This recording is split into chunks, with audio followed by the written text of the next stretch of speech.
خواتین کے ایک معروف سرکاری کالج میں انگلش کا پیریڈ تھا کہ ایک طالبہ زور زور سے رونے لگی۔ ٹیچر نے پڑھانا چھوڑا، بھاگم بھاگ اس کے پاس جا پہنچی۔ بڑی نرمی سے دریافت کیا، کیا بات ہے بیٹی، کیوں رو رہی ہو؟ اس نے سسکیاں لے کر جواب دیا، میرے فیس کے پیسے چوری ہو گئے ہیں، بیگ میں رکھے تھے، کسی نے نکال لیے ہیں۔ ٹیچر نے ایک لڑکی کو اشارہ کرتے ہوئے کہا، کمرے کے دروازے بند کر دو، کوئی باہر نہ جائے، سب کی تلاشی ہوگی۔ ٹیچر نے سامنے کی 3 رو سے طالبات کی تلاشی خود لی اور پھر انہیں پوری کلاس کی طالبات کی جیبیں چیک کرنے اور بستوں کی تلاشی کی ہدایت کر دی۔ کچھ دیر بعد 2 لڑکیوں کی تکرار سے اچانک کلاس ایک بار پھر شور سے گونج اٹھی۔ ٹیچر اپنی کرسی سے اٹھتے ہوئے بولی، کیا بات ہے؟ اس تلاشی لینے والی طالبہ بولی، کوثر اپنے بیگ کی تلاشی نہیں لینے دے رہی۔ ٹیچر وہیں تڑک سے بولی، پیسے پھر اسی نے چرائے ہوں گے۔ کوثر تڑپ کر بولی، نہیں مس، میں چور نہیں ہوں۔ چور نہیں ہو تو پھر بیگ کی تلاشی لینے دو۔ نہیں، کوثر نے کتابوں کے بیگ کو سختی سے اپنے سینے کے ساتھ لگا لیا۔ نہیں، میں تلاشی نہیں لینے دوں گی۔ ٹیچر آگے بڑھی اور اس نے کوثر سے بیگ چھیننے کی کوشش کی، لیکن وہ کامیاب نہ ہو سکی۔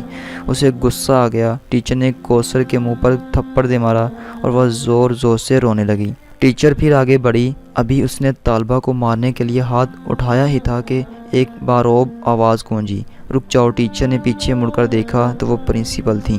نہ جانے کب کسی نے انہیں خبر کر دی تھی۔ انہوں نے طالبہ اور ٹیچر کو اپنے دفتر میں آنے کی ہدایت کیا اور واپس لوٹ گئیں۔ پرنسپل نے پوچھا، کیا معاملہ ہے؟ ٹیچر نے تمام ماجرا کہہ سنایا۔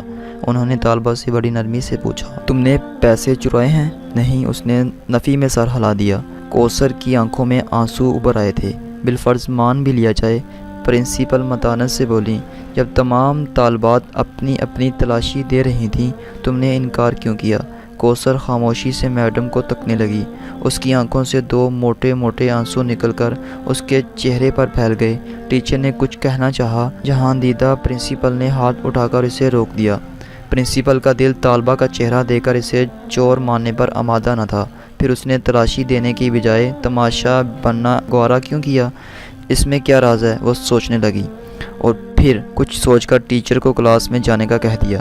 پرنسپل نے بڑی محبت سے کوثر کو اپنے سامنے والی نشست پر بٹھا کر پھر استفسار کیا۔ اس نے خاموشی سے اپنا بیگ ان کے حوالے کر دیا۔